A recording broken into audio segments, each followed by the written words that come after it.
پہلی بات تو یہ ہے کہ لڑکی کو سب سے پہلے مذہب کے نام پہ ڈراتے ہیں. میرے معاشرے میں مذہب کمزوری ہے، دین کمزوری ہے، اور میرے خیال میں دین قوت ہے. دین سے بڑی قوت کوئی. مائیں کیوں ایسا کرتی؟ جو ان پر گزری ہوتی ہے نا زندگی میں، ساری عمر ڈانٹ کھائی، ساری عمر حقیر سمجھی گئیں، نیچی سمجھی گئیں، ان کا کام کوئی کام نہیں ہوتا. دیکھیے بہت توڑا ہے میں نے اور آپ نے ان زنجیروں کو، بہت توڑا ہے. ایسا نہیں ہے کہ ٹوٹ نہیں سکتے، یہ نہیں ہے. اس میں ذرا سی تکلیف ہوتی ہے. اور شاید میں یہ بات کھلے عام کہتی ہوں کہ جو نقصان نہیں اٹھا سکتا اسے کبھی فائدہ نہیں ہوتا. ہم نے بڑے برسوں سے، پچھلے بہت سالوں سے یہ ثابت کرنے کی کوشش کی ہے کہ ایک کاغذ کا ٹکڑا جسے آپ ڈگری کہتے ہیں وہ زیادہ اہم ہوتا ہے.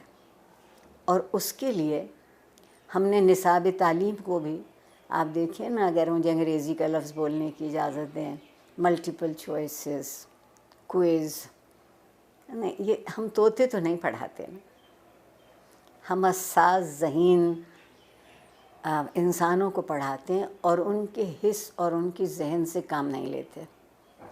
اس کی بنیادی وجہ یہ ہے کہ جب میری نسل جو تقریباً قبل از مسیح سے ہے وہ پڑھتی تھی تو تعلیم کے ساتھ ایک بڑا ضروری لفظ جڑا ہوا تھا، وہ تربیت تھا. اب ہم نے تعلیم کے ساتھ تربیت کو شامل نہیں کیا ہے. کہیں آپ یہ دو لفظ لکھا نہیں دیکھتے. پھر ایک اور کمال کیا ہمارے ہاں جنرل ضیاء الحق صاحب نے، جنہیں میں اپنا محبوب بھی کہتی ہوں، کہ انہوں نے ہم سے مکالمہ چھین لیا، سوال کرنے کی اجازت نہیں رہی. تو جو معاشرہ سوال کرنا بھول جاتا ہے وہ جواب کیسے ڈھونڈے گا؟ اور ڈگری ہمارے ہاتھ میں دی گئی کہ ہم ایک اچھا روزگار تلاش کرتے. میں کہتے کہتے مر جاؤں گی کہ زندگی کو روزگار چاہیے ہوتا ہے، روزگار کو زندگی نہیں چاہیے ہوتی. ہم کندھوں کا بوجھ بڑھا رہے ہیں، ہم ذہن کو وسیع نہیں کر رہے، کشادہ نہیں کر رہے.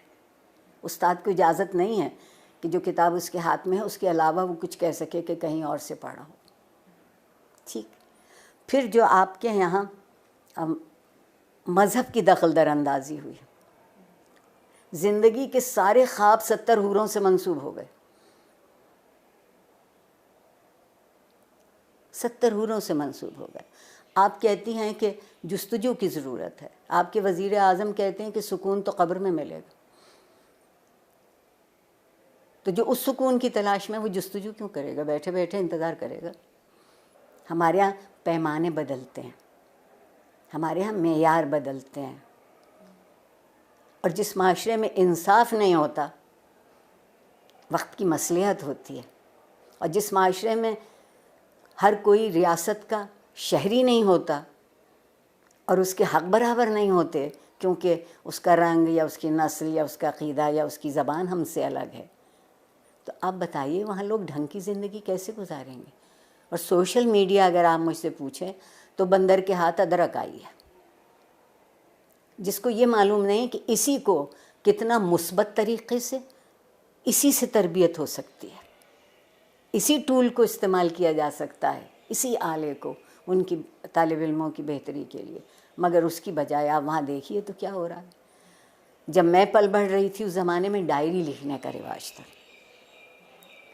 اور ڈائری اس قدر خفیہ چیز ہوتی تھی کہ جتنے اب نئے بینک اکاؤنٹ بھی نہیں تلاش کر سکتی. اب آپ کوئی بات لکھتے ہیں اور اس پہ 2-4 منٹ کوئی دوسرا کوئی تبصرہ نہیں کرتا تو آپ اداس ہو جاتے ہیں کہ میرے سٹیٹس پر ابھی تک کسی نے رائے نہیں دی. آگے بڑھنے کا اگر طریقہ ہوگا تو وہ یہ ہوگا کہ کچھ دنوں ہم سب گردن جھکا کے آئینہ دیکھنے لگے. گردن جھکا کے آئینہ دیکھیں گے تو ہماری سمجھ میں اپنا آپ آئے گا.